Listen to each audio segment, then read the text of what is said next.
ఇదొక సెన్సేషనల్ వార్త, మామూలు వార్త కాదు. యశస్విని రెడ్డి గారు పరిపాలన ఎట్లా ఉందని అడిగితే బ్రహ్మాండంగా ఉంది, ఆవిడ గారు చేసే పనులు బేషక్గా ఉంది అని ఈరోజు అక్కడ ఉన్న పాలకుర్తి ప్రజలు లేకుంటే తెలంగాణ రాష్ట్రంలో ఉన్న జనాలు మాట్లాడుకోవడం లేదు.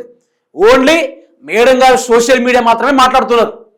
ఈరోజు వడ్ల కొనుగోలు విషయంలో పాలకుర్తే కాదు, యావత్ తెలంగాణ రాష్ట్రం మొత్తం ఫెయిల్ అయిపోయింది.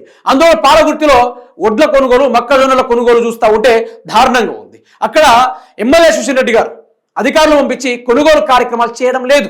అక్కడ ఓన్లీ మాజీ మంత్రి వర్యులైన ఎర్రబెల్లి దయాకర్ గారు అక్కడ ప్రజలు పరామర్శించుడు, అధికారులకు ఫోన్ చేసుడు, ఆ 46 డిగ్రీ సెల్సియస్ ఎండలో కూడా ఆ రైతులతోటి ఆయననే కూర్చొని రైతులు ఎట్లా ఎండలో ఎండుతా ఉన్నారో నేను కూడా అట్లనే ఉంటా, నేను ప్రజానాయకుడిని, ప్రజల్లో పుట్టినోడిని, ప్రజల్లో పెరిగినోడిని, ప్రజల కోసం ఉండేటోని అనుకుంటూ ఆయన తన నాయకత్వాన్ని చాటుకున్నాడు. మరి యశస్విని రెడ్డి గారు ఎటుపోయారు అనేది ఇక్కడ చాలా వరకు డౌట్స్ ఉన్నా కూడా ఈ మధ్యలోనే ఓ ప్రీపోల్ పెట్టారు, చిన్నపాటి ప్రీపోల్ పెట్టి అందులో సర్వే నిర్వహించారు. సర్వే నిర్వహిస్తే పాలకుర్తిలో రాబోయే రోజుల్లో గెలిచేది ఎవరు, ఎందుకు గెలిచారు, మీరు దీనిపైన మీ అభిప్రాయం తెలపండి అని ఓ పోస్ట్ పెడితే, ఓ పోల్ పెడితే అందులోనూ యశస్విని రెడ్డి గారికి తీవ్రమైన దెబ్బ, అంటే మామూలు దెబ్బ కాదు, ఘోరమైన షాక్ ఇది ఎలక్షన్ ముందు రావాలి. కానీ 2.5 సంవత్సరాల నుంచే యశస్విని రెడ్డి గారి యొక్క పరిపాలన బాగోలేదని ఇప్పుడు చెప్పారు. మనం ఎప్పుడో చెప్పినాం.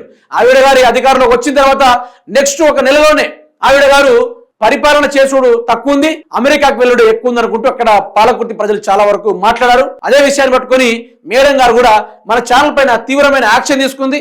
మన వాళ్ళను జైల్లో పెట్టిర్రు, ఆఫీస్ సీజ్ చేసే కార్యక్రమాలు చేసిర్రు. ధన్యవాదాలు. అందులోనూ యశస్విని రెడ్డి గారికి 2.5 సంవత్సరాల్లోనే మీరు ఎమ్మెల్యే కరెక్ట్ కాదు మేడం, మీరు దిగిపోరు అనుకుంటూ చాలా వరకు పాజిటివ్ కామెంట్స్, నార్మల్ కామెంట్స్ కాదు. ఇక్కడ ఎట్లా అయిందంటే మీకు ఒకసారి విత్ ఆధారాలతోటి అన్ని చూపెట్టుకునే ప్రయత్నం చేస్తాను.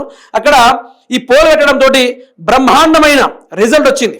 ఇది ఎన్నికల ముందు రావాలి కానీ ఈ మధ్యలో వచ్చిందంటే ఇక అర్థం చేసుకోండి, కాంగ్రెస్ పార్టీ పని తెల్లమైపోయింది. ఒక్కసారి మీరే చూడండి.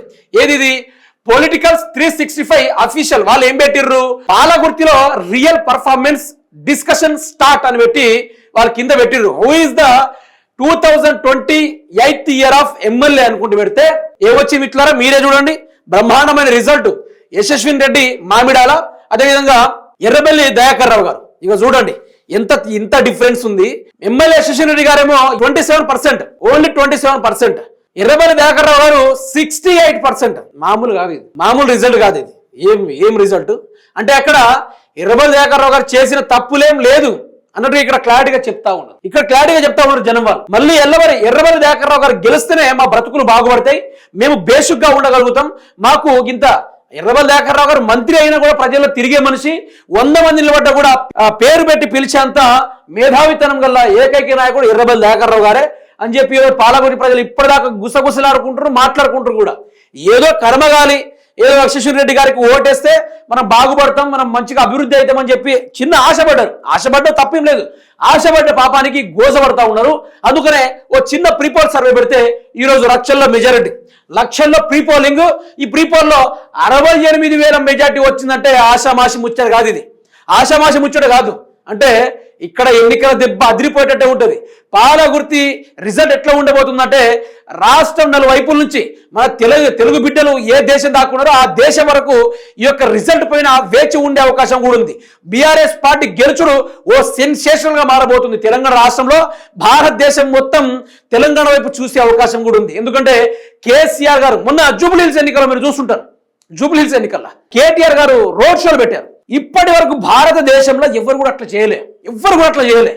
వరల్డ్ రికార్డ్ అని చెప్పాలి, అది వరల్డ్ రికార్డ్, నేషనల్ రికార్డ్. అది ఇప్పటిదాకా ఏ రాజకీయ నాయకుడు కూడా అట్లా రోడ్ షోలు చేయలే. ఏం స్క్రీనింగ్లు, ఏ ప్రజల్ని ఎట్లా మోటివేట్ చేయాలనో ఆ విజనరీ కేటీఆర్ గారికి తప్ప ఎవ్వరికి రాదు. జూబ్లీహిల్స్ ఎన్నికలు అట్లా ఉందంటే 2028 సంవత్సరంలో అసెంబ్లీ ఎన్నికలు బల్లగుద్ది బద్దలేటట్టుగా ఉండబోతుందనేది మనకి ఇక్కడ క్లారిటీగా అర్థమైపోతుంది. క్లారిటీగా ప్రజలు ఏం చెప్తా ఉన్నారంటే ఆర్జీటీవీ ఛానల్ జనాల్లో తిరుగుతున్న ఛానల్, ఇది జనాల్లో తిరుగుతున్న ఛానల్. దాన్ని బట్టి మనం మాట్లాడతాం, వేరే ముచ్చడం మనకు అవసరం లేదు. జనాలు ఏమంటున్నారంటే అనవసరంగా కాంగ్రెస్ పార్టీకి ఓటేసినాం, అనవసరంగా రేవంత్ రెడ్డి ఉద్యమాలు చేసిండనో రేవంత్ రెడ్డి పొడుగు చేసిండో మేము ఓటేయలేదు, అనవసరంగా ఓటేసినో ఆశపడ్డాం, గోసపడతా ఉన్నాం. దయచేసి మమ్మల్ని బీఆర్ఎస్ పార్టీ వాళ్ళు కేసీఆర్ ఆదుకోవాలని అడుగుతా ఉన్నారు. ఈసారి 119 స్థానాలు ఉంటే 100 స్థానాలు బద్దలు కొట్టి చూపెత్తామనుకుంటూ ఈ రోజు రాష్ట్రంలో ఉన్న ప్రజలందరూ బిక్కుబిక్కున ఊర్లన్నీ ఊగిపోతా ఉన్నాయి. కానీ ఒక్క ఎలక్షన్ రావాలి మేమెంతో చూపెడతాం అనుకుంటూ ఇక్కడ ఎర్రబెల్లి దయాకర్ రావు గారు కూడా జనాలు ఏ విధంగా బ్లెస్సింగ్ ఇచ్చారో కూడా ఇక్కడ మనకు క్లారిటీగా కనిపిస్తా ఉంది. ఏదైనా నేను చేయలేదు, ఇదైతే నేను చేయలే, ఇదైతే మనం పెట్టలే, ఇదేదో స్క్రిప్టెడ్ అయితే కాదు. మీరు ఒకసారి ఇదే ఛానల్ని ఒకసారి వెళ్ళి చూడండి ఏ విధంగా ఉంది పరిస్థితి.